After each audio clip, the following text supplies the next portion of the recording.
नमस्कार दोस्तों, आप सभी का स्वागत है मेरे YouTube चैनल के ऊपर। जैसा कि आप जानते हैं कि हमने एक्सरसाइज 2.3 को सोल्व करने का मेथड देख लिया था, जिसके अंदर हमने लीनियर डाइफेंटाइन इक्वेशंस को सोल्व किया और हमने उनको सोल्व करने का बिल्कुल इजी मेथड पता लगा लिया था दोस्तों। पर इसके अलावा डाइफेंटाइन इक्वेशंस को सोल्व करने का हमारी बुक के अंदर एक और दिया गया है दोस्तों। आज मैं आपको वही सेकंड मेथड बताने जा रहा हूँ कि आप लीनियर डाइफेंटाइन इक्वेशन को कंग्रुएंस में बदले बिना भी कैसे खोल सकते हैं। हाँ दोस्तों, आपने सही सुना। इस मेथड के अंदर हम कंग्रुएंसीज का यूज़ नहीं करेंगे। इस मेथड के अंदर हम कुछ जनरल बातों को यूज़ करेंगे जो कि आपने जूनियर क्लासेस के अंदर ही पढ़ी होंगी, या हम कंग्रुएंसी के कंसेप्ट का यूज़ बिल्कुल भी नहीं करेंगे।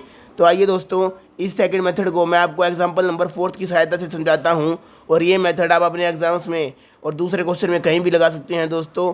ये बिल्कुल वैलिड मेथड है दोस्तों हमारे मैथ के हिसाब से। ठीक है दोस्तों। तो दोस्तों, सबसे पहले इसके अंदर भी आपको चेक तो करना ही पड़ेगा, क्या 13 और 17 की जीसीडी 5 को डिवाइड करती है। अगर हाँ करती है तो इसका सॉल्यूशन एग्जिस्ट करेगा, और वह क्या होगा फिर हम उसको निकालने का सेकंड मेथड देखेंगे दोस्तों। यानी फर्स्ट स्टेप तो हमारे इसमें भी कॉमन है कि पहले हम 13 और 17 की जीसीडी निकालेंगे। इन दोनों की जीसीडी 1 नहीं है दोस्तों, 1 5 को डिवाइड करती है, तो यानी इस लीनियर डाइफेंटाइन इक्वेशन का सॉल्यूशन एग्जिस्ट करेगा। इसको सोल्व करने का दूसरा मेथड हम करने जा रहे हैं दोस्तों। तो आइए शुरू करते हैं। सबसे पहले दोस्तों याद रखिए, आपके पास यहाँ पर 3 वेरिएबल्स होंगे, यानी वेरिएबल नंबर 1, फिर उससे बड़ा एक वेरिएबल नंबर 2 और उससे बड़ा एक जो कोफिशिएंट नंबर 3। तो दोस्तों यहाँ पर जो हमारे 3 कोफिशिएंट हैं, इनके अंदर से एक तो सबसे छोटा कोफिशिएंट होगा जो पहले नंबर का कोफिशिएंट होगा, फिर दूसरे नंबर का बड़ा और तीसरे नंबर का बड़ा। यानी आपके पास 3 कोफिशिएंट तो दिए मिले होंगे जो आपस में ऐसे असेंडिंग ऑर्डर में आप लगा के देख लीजिए। यहाँ पर क्या ऑर्डर है, पहला 5 है, फिर 13 उससे बड़ा है, फिर 17 उससे बड़ा है। सबसे पहले आपको सबसे बड़े कोफिशिएंट की तरफ जाना है, यानी मैं 17 की तरफ जाऊँगा। इसमें से मैं क्या करूँगा, सबसे पहले आपको सबसे बड़े कोफिशिएंट के अंदर से दूसरे नंबर वाले कोफिशिएंट को या उसके मल्टीपल को अलग कर लेना है। और अगर जब दूसरे नंबर वाला कोफिशिएंट आप बड़े वाले कोफिशिएंट के अंदर से अलग कर ले, और अगर आपके पास फिर भी कुछ बचे, तो फिर आपको पहले वाला कोफिशिएंट भी अलग कर लेना है। इस बात को कहने से अच्छा मैं आपको करके दिखाता हूँ कैसे करना है। जैसे दोस्तों यहाँ पे 17 सबसे बड़ा था, तो मैंने कहा है 17 के अंदर से आप 13 या 13 का मल्टीपल अलग कर लीजिए। तो 17 के अंदर 13 का पहला ही मल्टीपल आता है दोस्तों, जो कुछ 13 है। तो मैंने 17 को क्या लिख लिया, -17 को -13 y -4y, ये दोनों ऐड होकर 17 ही बनाएंगे दोस्तों। तो मैंने 17 के अंदर से 13 या 13 का मल्टीपल अलग कर लिया। यहाँ पर केवल पहला ही मल्टीपल अलग हो सकता था 17 के अंदर से 13 का, तो मैंने 13 अलग कर लिया। अब हमारे पास यहाँ पे देखिए दोस्तों 4y एक्स्ट्रा बचा। अगर ये अब भी कुछ बड़ा बच जाता दोस्तों 5 के कंपैरिजन में, या जो भी यहाँ पर नंबर होता, तो आप इसमें से 5 भी अलग कर लेते। पर क्लियरली दोस्तों यहाँ पर 4 बचा है, 4 के अंदर से आप 5 को अलग नहीं कर सकते, तो इसी कारण मैंने इसको ऐसे कैसे छोड़ दिया। ठीक है दोस्तों। तो अब दोस्तों इन दोनों में से आप 13 कॉमन ले लीजिए। यहाँ पे क्या बचा, z -y। याद रखिए दोस्तों, मैंने क्वेश्चन के अंदर z और y अननोन्स लिए हैं। आपकी बुक के अंदर x और y दिया मिल सकता है, तो आप उसको x y के हिसाब से करिएगा। मैं यहाँ पर इसको z और y के हिसाब से करना चाहता हूँ, यानी मुझे यहाँ पर z और y की वैल्यू निकालनी है। ठीक है दोस्तों। तो जो मेरा यहाँ पे ब्रैकेट के अंदर z -y आया है, इसको मैं एक बार x पुट कर लेता हूँ दोस्तों। आपको भी ये स्टेप करने हैं, तो इसको मैंने x पुट कर लिया। याद रखिए दोस्तों, जब भी आप इसके अंदर से कोफिशिएंट अलग कर देंगे छोटे वाला, तो आपको कुछ ना कुछ कॉमन जरूर लेना पड़ेगा, क्योंकि आपने इसके अंदर से छोटा कोफिशिएंट ही तो अलग किया है। तो कॉमन वाली टर्म को आप कोई नया वेरिएबल का नाम दे दीजिएगा। तो z -y को मैंने x रख दिया, यहाँ पे आ गया x। ध्यान से देखिए दोस्तों, अब भी यहाँ पर ऐसा ही टर्म बनेगा 1 2 3 कोफिशिएंट्स का। यहीं देखिए दोस्तों, सबसे छोटा कोफिशिएंट ये है, फिर 5 है और फिर 13 है। तो अब सबसे बड़ा कोफिशिएंट क्या हो गया दोस्तों, 13। तो मुझे 13 के अंदर से 4 अलग कर लेना है। याद रखिए दोस्तों, पहले तो आप x के अंदर से y अलग करेंगे, ना कि 5। ये टर्म आप जब भी याद रखेंगे जब आपको x y ऑर्डर में हो, यानी अगर x बड़ा हो तो उसके अंदर से y अलग कीजिए, और y बड़ा हो तो x अलग कीजिए, और फिर जो कांस्टेंट टर्म बचेगी उसके ऊपर जाइए। तो अब दोस्तों याद रखिए, जैसे मैंने यहाँ पर y वाले टर्म में से पहले z अलग किया था, अब मैं क्या करूँगा, यहाँ पे मेरा 13x आ गया था जब मैंने इसको z -y को x पुट किया। अब मैं 13x के अंदर से 4 या 4 का मल्टीपल अलग करूँगा दोस्तों। वो कैसे, आप जानते हैं 13 को आप क्या लिख सकते हैं, 12 + 1, और 12 क्या होता है दोस्तों, 4 × 3 × x तो साथ में था ही दोस्तों, +x -4y। अब दोस्तों ध्यान से देखिए, मैं 5 के अंदर से भी तो 4 को अलग कर सकता हूँ। हालांकि हमने ये क्रम पढ़ा था दोस्तों, पर ध्यान से देखिए, मैंने पहले आपको बताया है ये आपका फॉलो करेंगे जब पहले आप x के अंदर से y अलग कर चुके होंगे। तो यहाँ पर देखिए दोस्तों 5 4 से बड़ा है, तो मैंने 5 के अंदर से भी 4 अलग कर लिया, यानी 4 + 1। आपको क्या याद रखना है दोस्तों, आपको इन दोनों में से पहले एक दूसरे को अलग करना है और फिर इस वाली टर्म को छेड़ना है। यानी अगर यहाँ से मेरा पहले y अलग होने के बाद 5 कुछ कॉमन आ जाता तो मैं इसको अलग कर लेता, पर दोस्तों 4 तो अभी लेने की जरूरत है नहीं, क्योंकि यहाँ पे हमारा 13 था। पर यहाँ पे देखिए दोस्तों, हम तो इसके अंदर इसको 4 के मल्टीपल्स में ही तोड़ रहे हैं, और इसको भी ऐसे तोड़ सकते हैं हम 4 के रूप में, 4 + 1। तो यहाँ पे भी मैंने इसको 4 + 1 लिख लिया दोस्तों। अब क्या किया, इस टर्म के अंदर से, इस टर्म के अंदर से और इस टर्म के अंदर से मैंने 4 को कॉमन उठा लिया। ये 4 इस तरफ प्लस का था तो इस तरफ आगे माइनस का हो जाएगा। तो यहाँ से क्या कॉमन आया 3x, यहाँ से क्या कॉमन आया माइनस का y, और जब ये 4 = के इस तरफ आ गया तभी मैं इस तरफ से कॉमन ले पाऊंगा दोस्तों 4। तो यहाँ पे बचेगा -1, तो ये कॉमन आ गया -1 यहाँ पर। यहाँ पे क्या बचा x, और = के उस तरफ क्या बचा दोस्तों 1। तो ये मैंने ऐसे लिख लिया। मैंने क्या कहा था, कॉमन लेने के बाद जो आपको नई चीज़ मिलेगी उसको आप एक नए वेरिएबल का नाम दे दीजिएगा। तो इसको मैंने एक नए वेरिएबल का नाम दे दिया, जो मैंने t रख दिया दोस्तों, ठीक है। अब आपको ये टर्म मिली। अब आप चाहे तो इसको फर्दर भी तोड़ सकते हैं अगर चाहें तो, पर यहाँ पे दोस्तों मैं एक बात बताऊँगा, जब भी आपको एक छोटी फॉर्म मिल जाए तो आप क्या चेक कीजिएगा, जो जिस वेरिएबल का कोफिशिएंट छोटा है, यानी यहाँ पर कोफिशिएंट 4 था, यहाँ पर कोफिशिएंट 1 था, तो छोटे वाले वेरिएबल के कोफिशिएंट को आप इससे डिवाइड करके देखिए। यानी x का कोफिशिएंट क्या है 1, और आप 1 को इस तरह वाले नंबर से डिवाइड करेंगे तो 1/1 ये चीज़ ट्रू होती है दोस्तों, तो आपको वहाँ पर रुक जाना है। अब आप कहेंगे वो चीज़ मैंने यहाँ पे क्यों नहीं की। ये देखिए दोस्तों, यहाँ पर जो हमारा अननोन था भाई, उसका कोफिशिएंट छोटा है जो कि है -4, और इसका कोफिशिएंट है 13।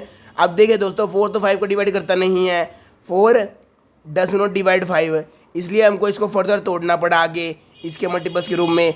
पर यहाँ पे देखिए दोस्तों, यहाँ पर जो x का कोफिशिएंट है जो कि 1 है, 1 तो 1 को डिवाइड करता है ये ना, तो हमारी डिविजिबिलिटी ट्रू हो गई। तो यहाँ पे आपको रुक जाना है।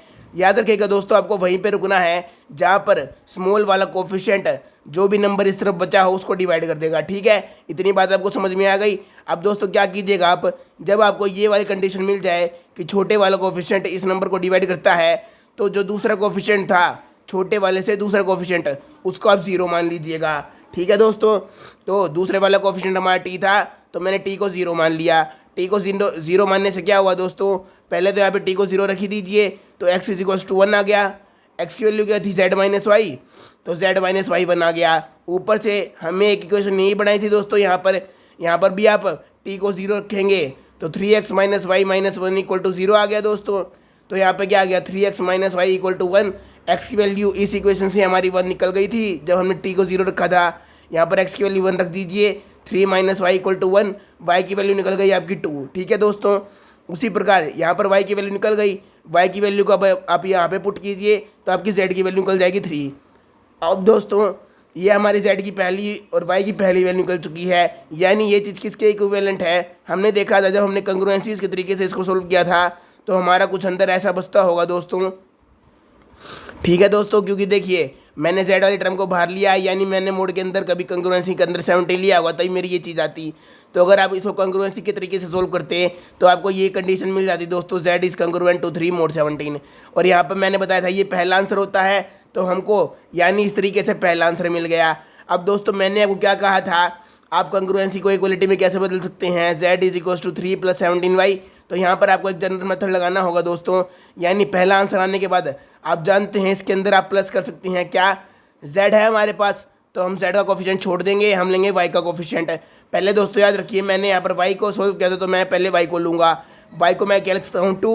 ये चीज़ आपको खुद से ऐड करनी है दोस्तों जब आप जनरली y लिखेंगे, क्योंकि आप जानते हैं ये पहला सोल्यूशन होता था और फिर इसको मैं कंग्रुएंसी खोल के ये लिख सकता था। इसी प्रकार ये नॉलेज का यूज़ करते हुए हमें पता चला ये हमारा पहला सोल्यूशन है, तो हम इसको डायरेक्ट लिख देंगे क्या 2।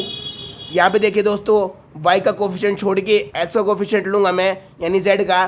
तो यहाँ पर y के साथ हमें लेना है z वाला कोफिशिएंट, तो मैं लूँगा 13, और के साथ में दोस्तों हमारा ऐड होता ही है जैसे कि हमने अब तक पढ़ा है। अब दोस्तों देखिए यहाँ पर ये प्लस का था तो मैंने प्लस का ही लिया है दोस्तों, यानी मैंने बताया था कि अगर आप x के साथ प्लस वाला हिस्सा लेते हैं तो y वाला कोफिशिएंट अपोजिट हो जाएगा। अब मैंने y के साथ देखिए दोस्तों यहाँ पर प्लस था तो यहाँ पर मैंने प्लस ही रखा, यानी जो यहाँ पर कोफिशिएंट होगा मुझको उसकी वैल्यू को चेंज करना पड़ेगा। यानी जब मैं z लिखूंगा तो मैं उसको -17 लिख के प्लस का 17 लिखूंगा।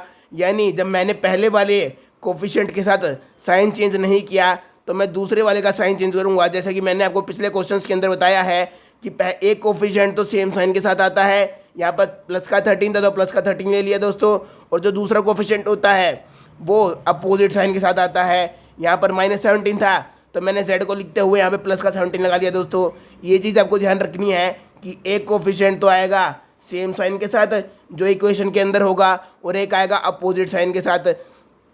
अब दोस्तों आप में से कई लोग कह रहे होंगे कि आपने z को ये क्यों लिखा 3 - 13 के, अगर आप इसको सेम साइन का ले लेते और y को ले लेते अपोजिट साइन में लिखते थे 2 - 13 के, कि आपने यहाँ पर जो z के साथ कोफिशिएंट आएगा y का वो तो सेम साइन का रख लिया, यानी -17 था तो -17 रख लिया, और y के साथ अपोजिट साइन ले लिया, यानी प्लस का 13 था तो माइनस का 13 ले लिया। हाँ दोस्तों, आपका ये आंसर भी बिल्कुल ठीक होगा अगर आप लिखेंगे तो। यहाँ पर मेरे इस आंसर को लेने की एक खास वजह है जो कि मैं आपको क्वेश्चन में अब आगे बताऊँगा। अगर आप आंसर को इस तरीके से भी लिखते हैं तो भी आपका आंसर बिल्कुल राइट है दोस्तों, क्योंकि आपने क्या किया होगा कि इसका कोफिशिएंट तो सेम ले लिया होगा -17, और यहाँ पर कोफिशिएंट प्लस का था 13 तो माइनस का 13 ले लिया होगा। तो ये आंसर भी आपका बिल्कुल वैलिड होगा दोस्तों। अब दोस्तों हमें आंसर में कहा गया है कि हमें पॉजिटिव इंटीजर्स के अंदर आंसर निकालने हैं। उसके लिए कंडीशन क्या होगी, z भी 0 से बड़ा होगा, y भी 0 से बड़ा होगा। अगर यहाँ पे x होता तो आप लिख देते x 0 से बड़ा होगा, ठीक है दोस्तों। तो यानी यहाँ पे मैंने z की वैल्यू रख दी, यहाँ मैंने y की वैल्यू रख दी। यहाँ से k की वैल्यू क्या निकलेगी दोस्तों, इज़ ग्रेटर दैन -3/17, एंड यहाँ से निकलेगी k इज़ ग्रेटर दैन -2/13। पर दोस्तों ये क्या हुआ, यहाँ पर तो ग्रेटर का साइन है और यहाँ पर भी ग्रेटर का साइन है, यानी जो k है वो बाउंडेड नहीं है दोस्तों, वो एक स्पेसिफिक वैल्यू से बड़ा है और वो इन्फिनिटी तक जा रहा है दोस्तों। यानी देखिए दोस्तों यहाँ पर दोनों तरफ ग्रेटर का साइन है और ग्रेटर में क्या है दोस्तों, नेगेटिव वैल्यू, और ये वैल्यू 0 से छोटी होगी दोस्तों, क्योंकि आप जानते हैं 17/17 1 होता है। तो ये वैल्यू दोस्तों पक्का 0 से लेकर -1 के बीच में लाई करती होगी। तो इसका मतलब जो हमारी k की वैल्यू है वो सभी नेगेटिव वैल्यू से ऊपर होनी चाहिए, क्योंकि ये वैल्यू दोस्तों कुछ 0.00 समथिंग बनेगी वही माइनस के अंदर। यानी हमें सभी नेगेटिव वैल्यू से ऊपर वाली k की वैल्यू चुननी है, वो क्या होती है दोस्तों 0, 1, 2 अप टू इन्फिनिटी। तो ये हमारे सॉल्यूशंस होंगे दोस्तों। अगर आप ये वाला कंसीडर करते दोस्तों अपना आंसर, तो आपका सॉल्यूशन कैसे निकलता, आपको कंसीडर करना पड़ता z 0 से बड़ा है तो आप कंसीडर करना पड़ता 3 - 17 k 0 से बड़ा है। यहाँ से आपको 17 k मिल जाता है <3, और यहाँ से आपको k की वैल्यू मिल जाती है <3/17। उसी प्रकार दोस्तों यहाँ पर आपको क्या मिल जाता है 2 - 13 k इज़ ग्रेटर दैन 0। उसके बाद आपको मिल जाता है 13 k <2, यहाँ से आपको k की वैल्यू मिल जाती 2/13। तो यहाँ पे देख सकते हैं दोस्तों ये वैल्यू 0.0000 समथिंग आएगी। तो उसके लिए आपको क्या मिल जाता है दोस्तों, यहाँ पर तो मुझे मिला था k is greater than all negative values, इन दोनों को देख के यहाँ पे आपको क्या मिलेगा दोस्तों, क्योंकि ये वैल्यू 0 और 1 के बीच की है, यानी आप सीधी तरीके से कह सकते हैं k इज़ <1 दोस्तों। तो यहाँ पर आपको k की वैल्यू 0 से लेके माइनस के नंबर्स में रखनी पड़ती, सीधी सी बात है दोस्तों, क्योंकि आपने पॉजिटिव इंटीजर से छोटी वैल्यू लेनी थी। पर दोस्तों इससे फिक्र मत कीजिए, जो आपका आंसर यहाँ पे 0, 1, 2 रखने से आएगा वही आंसर आपका यहाँ पे -0, 1, 2 रखने से आएगा। फॉर एग्जांपल दोस्तों यहाँ पर अगर मैं 0 रखूँगा तो मेरा देखिए दोस्तों यहाँ पर 3 और 2 आंसर आएगा। यहाँ पर अगर मैं 0 रखूँगा तब भी 3 और 2 आएगा, क्योंकि हमारा 0 इसमें भी आ रहा था इसमें भी आ रहा था। यहाँ पर देखिए दोस्तों अगर मैं 1 रखूँ पॉजिटिव वाले केसेस में, तो यहाँ पर 1 रखने पे क्या आएगा दोस्तों, यहाँ पे 20 बन जाएगा और यहाँ पे बन जाएगा 15। यहाँ पे देखिए दोस्तों नेगेटिव वाले केस के अंदर मुझे -1 मिला है, तो मैं यहाँ पे -1 रखूँगा तो ये माइनस माइनस प्लस हो जाएगा दोस्तों। तो यहाँ पर भी 20 और 15 आएगा। तो आप देख सकते हैं दोस्तों, चाहे आप इक्वेशन को इस तरफ लिखें या इस तरह लिखें, और बस आपको आंसर निकालने से मतलब है। यहाँ पर मेरा आंसर 0 से लेके पॉजिटिव इन्फिनिटी तक आया है, और यहाँ पे आंसर 0 से लेके -इन्फिनिटी तक आया है। इस केस के अंदर जब मैंने यहाँ पर ये वाला कोफिशिएंट सेम साइन का रखा -17, और ये वाला कोफिशिएंट अपोजिट साइन का ले लिया y के साथ जो यहाँ पे है -13। तो आप देख सकते हैं दोस्तों, आंसर आप किसी फॉर्म में लिखे, आपका आंसर हमेशा ठीक रहेगा, जैसे कि हमने कल देखा था। तो इसी के साथ हमारा सेकंड चैप्टर कंप्लीट होता है। कल से हम थर्ड चैप्टर स्टार्ट करेंगे। तब तक के लिए गुड बाय दोस्तों।